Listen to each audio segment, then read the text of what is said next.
மீண்டும் மீண்டும் எவ்வளவு கேள்விகள் கேட்டாலும் என் பதில் ஒன்றுதான். தாலி பெண்ணுக்கு வேலிதான்.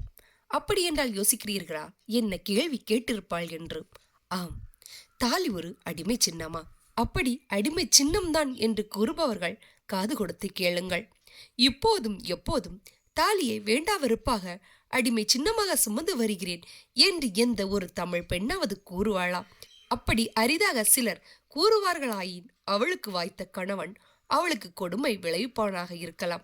இங்கே கணவனை வெறுக்கும் போது அதன் விளைவாக அவன் கட்டிய தாலியை வெறுக்கிறாள். இங்கேயும் பார்க்கும் போது தாலிதான் கணவன் என்ற எமது பண்பாடு தொக்கி நிற்கின்றது.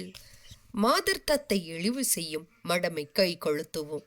வையக வாழ்வும் தன்னில் எந்த வகையினும் நமக்குள்ளே தாதர் என்ற நிலைமை மாறி ஆண்களோடு பெண்களும் சரி நிகர்சமானமாக வாழ்வோம் இந்த நாட்டிலே.